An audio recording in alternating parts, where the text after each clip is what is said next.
my life's calling and what I'm doing today is, well, it's for everybody. And that's what I'm going to speak about, the Healthy Biosphere Initiative. And the talk itself, I'm going to share my screen in a moment. It will go through some of the key teachings that Biosphere 2 had taught us, and how we're applying that today at two places, our center in Northwest Bali and on board a ship. Also in the Coral Triangle, its home port is Bali. So give me a second. Let's see how this goes. Thank you, Brett, for holding my hand through learning how to maybe achieve this. Do you all see the Healthy Biosphere Movement? Yes. Hooray. Okay. You can see that. Yeah. So the Healthy Biosphere Movement is something that everyone here on this particular Zoom call is involved with, just by your very statements and interest in taking care of our biosphere. And that is what we're inspired to lead and to deliver today through our actions, through our hearts, through what we know, that we want to inspire the care of our biosphere in every head, heart, and action, if you will. And it's a people's movement. So it's not just our movement, but it's time for all of us to begin to realize that we are interconnected to each other. We're also interconnected to a single biosphere living entity that is the Earth's biosphere. And we're not separate from that. And it's in trouble. And thus it's our responsibility, each of us, to join a movement, to care about it and start to make a difference in what we're doing every single day. What is a biosphere? Our Earth's biosphere is essentially that sphere, that membrane of life that includes the atmosphere and right down to the bedrock. It includes all life forms we know of. And it's that singular life support system that has a synergy and a communication that operates as a whole being. It is all of our homes. If we think we come from, in my case, Bali at the moment, or wherever, it's actually all of us. Our answer needs to become Earth. Our Earth's biosphere is my home. I was so lucky to be involved with a project called Biosphere 2, which was built in the early 1990s and 1980s it was a study, it was a laboratory for the study of global ecology. And the first 2 years of its operation, 1991 to 1993, included a crew of 8. And it included a crew of 8 because we understood and we were interested in learning from a single biospheric entity and learning about our actions in that and what we did. How was it making a difference, so that we could learn together about, particularly the moment we are in right now, how do we find ourselves through the difficult challenges that lay ahead, and on the other side where we are operating as one, we're operating as a unity, and we're operating with our biosphere for its health and for beauty and for all that can come from that. That is, that teaching instructs us today at Biosphere Foundation, and it is the backbone or background of this movement. So in Biosphere 2, to begin with, some of the key teachings was everything from the large expanse of a biome, or a desert, a savanna, a coral reef, for example, to a microbe, something you can't see that is essentially part of the very key operational structure of our biosphere, is operating with a function to support an overall biogeochemical cycle.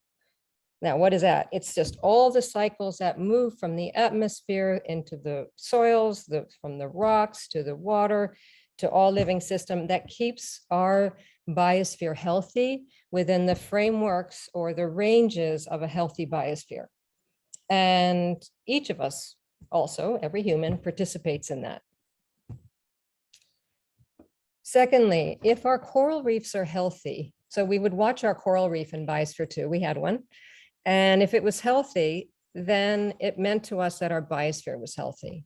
And applying that to Earth, if our coral reefs are healthy, then our oceans are healthy, then our biosphere was healthy. And we quickly began to realize, because this was hour by hour sometimes, or day by day, it wasn't like, oh, let's see, let's study it and decide how healthy it was. No, it could tell us how healthy it was.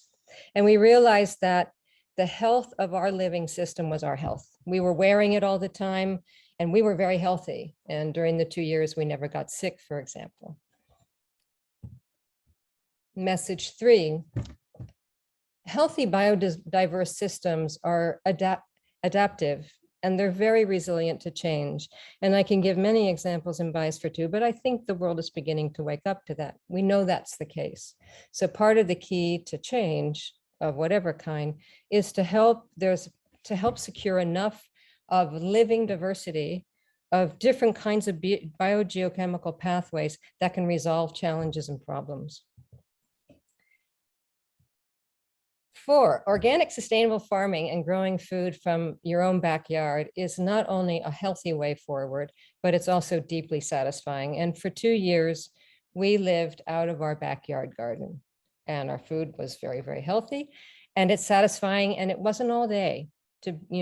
Farming isn't something, unless you're into industrial farming, that has to be all day, every day. It can be, the load can be shared by many, and it should become more and more part of everyone's life where there is some sort of a garden involved. And we're beginning to apply ourselves to understanding that recycling of all kinds of organic matter, of waste, is really key. It's going to solve downhill, downriver, the chains that are biting us right now with the problems we're in of overload. We were held together with because of our love of the biosphere. So we didn't expect this going in. We all knew each other. We all got along. But in the end of the day, 2 years, personal challenges, cultural differences, we began to not always agree, but what we agreed on always was that the health of our biosphere was important. It was the glue that held us together. And that is an incredibly powerful story for today. Whether it's a country we're talking about, where there's really no countries, we should be talking one biosphere, or wherever we are, or a tribal community, we actually are one people. So over the 2 years, we began to become the role of taking care of it and finding out, well, what does it need? Where is it having challenges? We became its stewards. Our days were busy with understanding and communicating with our biosphere and learning how to take care of it. And we called ourselves biospherians. In that process, we realized nothing is small. Everything makes a difference. Everything you do can either make a difference for better or for worse, so to speak, that you can help our atmosphere with carbon by helping drying biomass and storing it. You can do many things that is going to help support our situation right now, or pick up trash and recycle it, and that the future is in our hands, truly in our hands. So right now we have two vehicles. One is our lovely sailing ship Mir, and she is the flagship for this work to reach remote island communities who are really quite out of touch often and not understanding why things are going wrong so fast, and to work with them and to help bring sustainable practices to their backyards. And the other is our Biosphere Stewardship Center in Northwest Bali, which is a destination for learning and practice. Yep, schools can come, families, workshops. It's a demonstration for sustainable practices. We have things like solar panels and water catchment, rainfall tanks, etc. And we have a ridge to reef village demonstration that we're building that understands that it's all connected. If you look at this photograph, it gives the idea of a biosphere very quickly, although of course our biosphere is much, much bigger than this. Our Earth's biosphere is the whole biosphere, the whole Earth. But you can see right here that everything from the top where we are of this mountain to the sea below is connected, and that everything that happens uphill is going to flow downhill into the sea. So we know right now by diving on our reefs here, how healthy are they? And if we know, and we know they're not that healthy because we know there's a whole chain of events that happened at the top of this hill that is coming right down the hill on them. So change and caring for involve a total system. It's not just one small place, but you can practice. Everyone can practice in one small place, and then slowly that becomes a very big place. We teach learning programs, experiential learning programs, not just sitting in a classroom. Actually, we don't hardly ever sit in a classroom, although we do have presentations, but out in the field learning to understand what our life support systems are telling us, learning to see with new eyes, learning to be quiet and still in the moment and realize we're actually part of all this, learning how to know what we can do with our hands right away to help a system and to help support it, to make it healthy and biodiverse so that it's more resilient to the change that is rapidly coming to us. Our Bukit Indah, or Beautiful Hill project, is an area of a valley or a bowl that spans from behind our center to the next ridge over, and it comes down and is the watershed for Pajarakan village. And here we are working with local leaders. Our projects are all led by local leaders, along with students, local students, international students, families, ourselves, to reforest the land while allowing for the forest department to have a production area, which they do, between national park that we're near and the rest of the village, that farmers can come and work the land for food.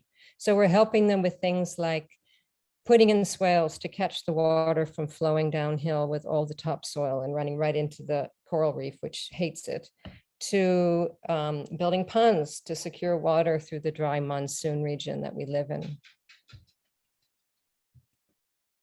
We are also working to expand home gardens. So every home in the village of Pajarakan with a backyard that has no trees but bare soil, to slowly bring back the traditional skills of composting, whether it's in this case in the photograph using algae back from the sea, back up the hill, or it's your slops, or if it's just garden extra waste, which isn't waste, regrow the soils, test and use different cultivars for the changing climate we're in, and inspire all sorts of new kinds of farmers collectives and movements to support new foods in a time of change.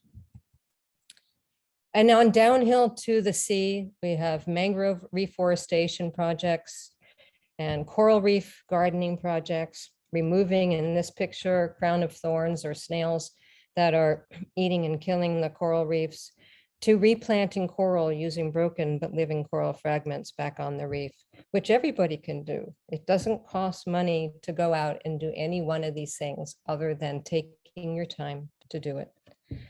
As well, we're working with a local yayasan to help deliver a education awareness trash campaign and provide new kinds of recycling possibilities and management possibilities in this remote village. And our programs are leadership programs for the youth. And in this case, this group was inspired and who understood after this course that our planet is our future. The ship is launching an expedition in the new year, and our aim is to take the broadcast possibility of letting this idea and all these practices be seen and heard, not just by remote villages, but by anyone who cares to join us virtually. At the heart of this mission is our beautiful boat, and we're using the ancient art of traveling like sea people, using the winds and the currents and the waves so that we can voyage the world, or at least the Coral Triangle, to bring this work.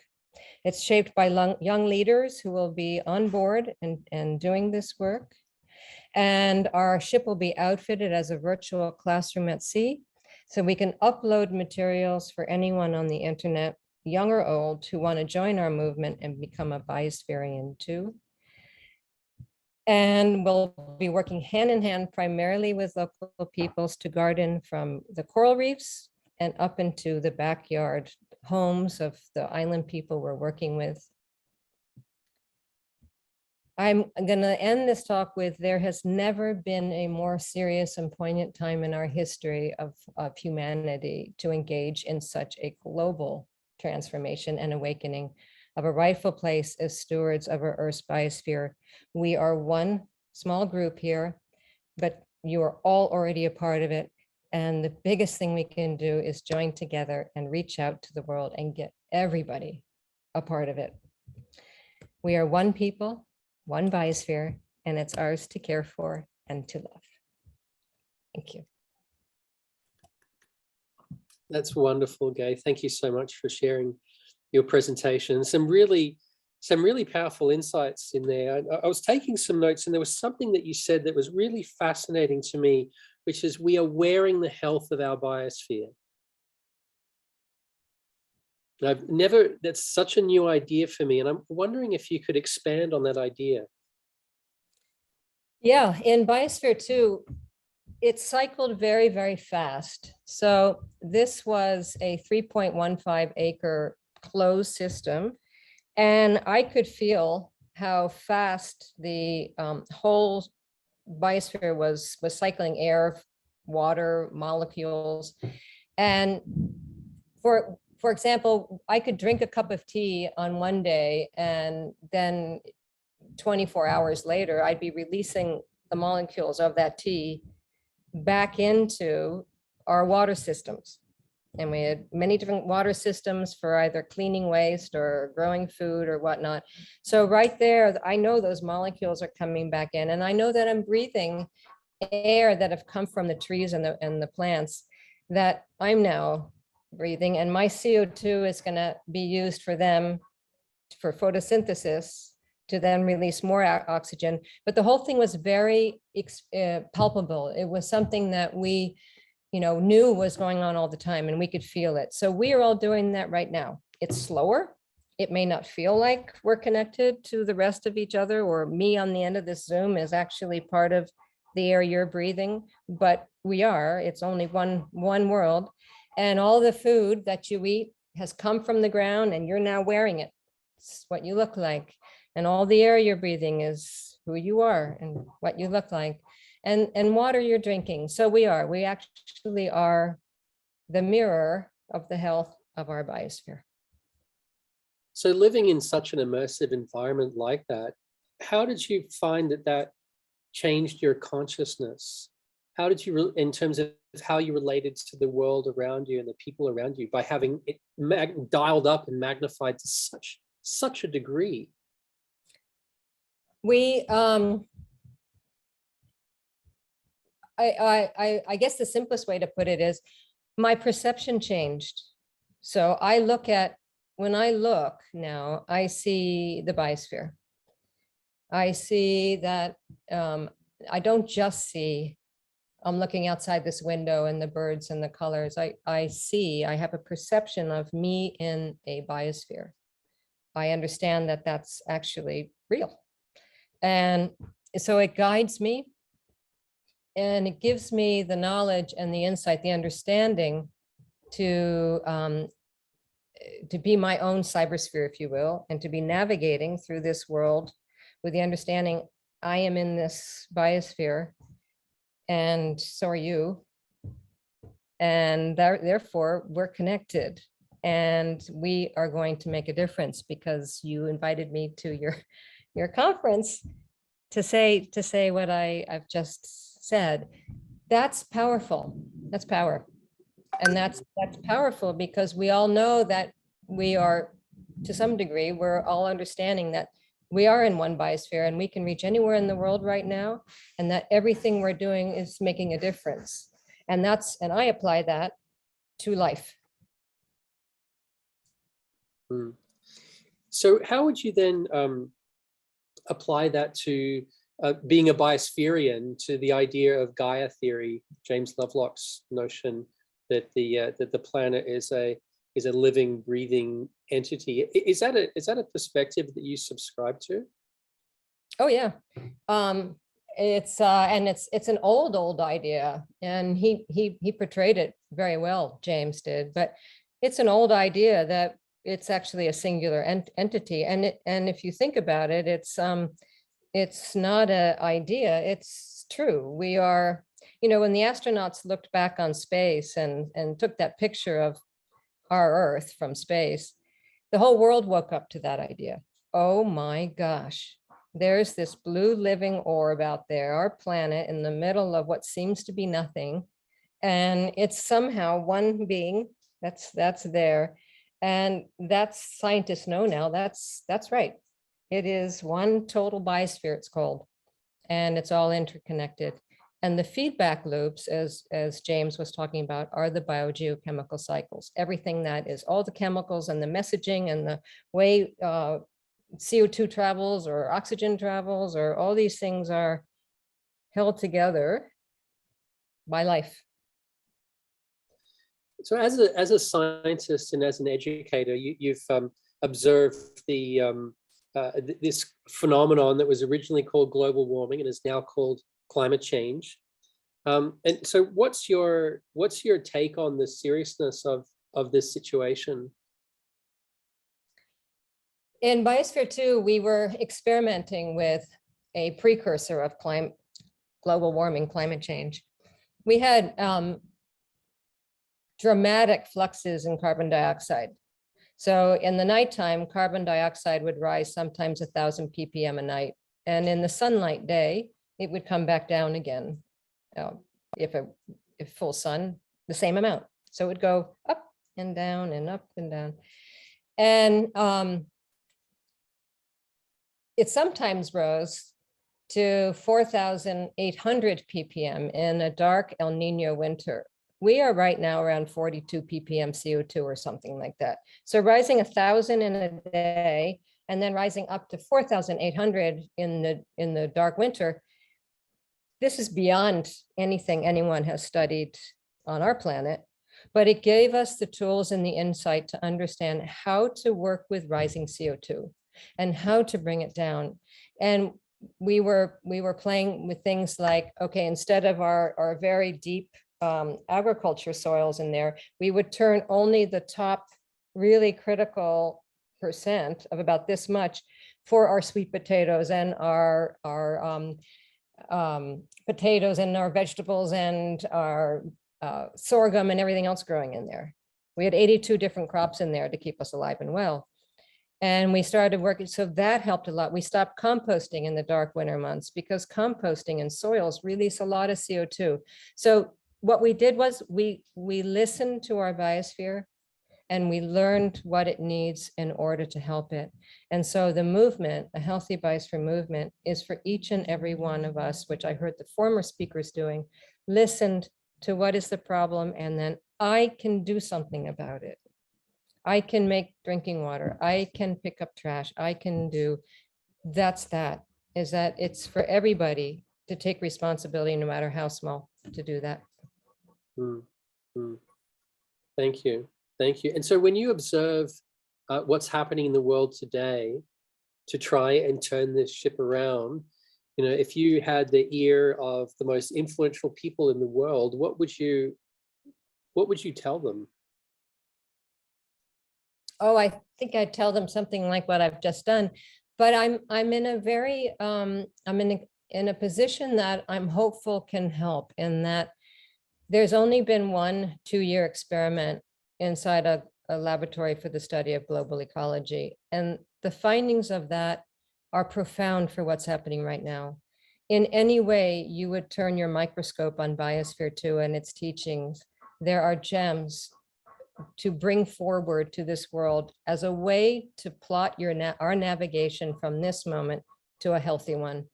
And I am hoping to reach the right collaborators who want to showcase this teaching story in every way. And with our leaders on board our boat or at the center, that they become today's heroes, today's leaders, today's youth that are going to bring this movement and showcase it by every demonstration.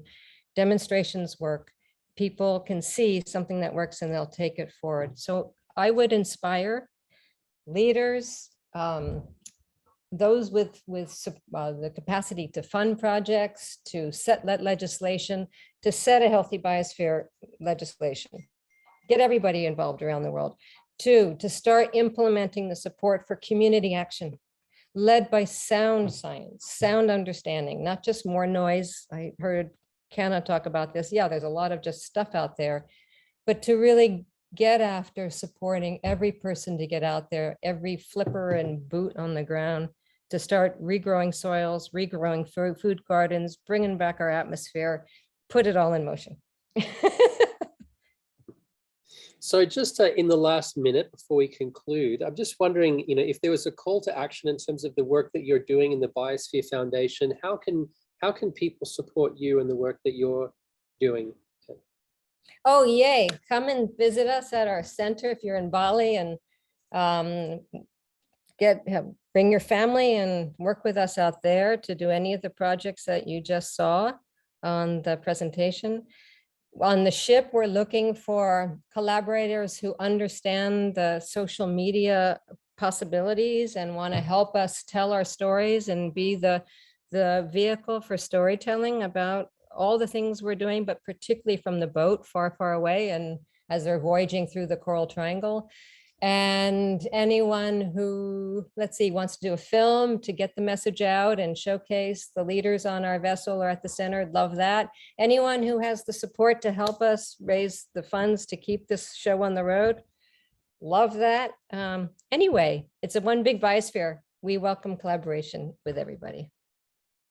Thank you so much, Gaie. So I certainly, having heard your talk, I would love to consider myself a biospherian. Definitely a biospherian, and it really resonated with me, that idea that we are inseparable and connected, sharing one living system, and it's such a powerful message. So thank you so much for being part of today's session. It'll be available on YouTube, and we'll see if we can get that out to a wider community. So thank you very much. Thank you for inviting me. Yeah, wonderful.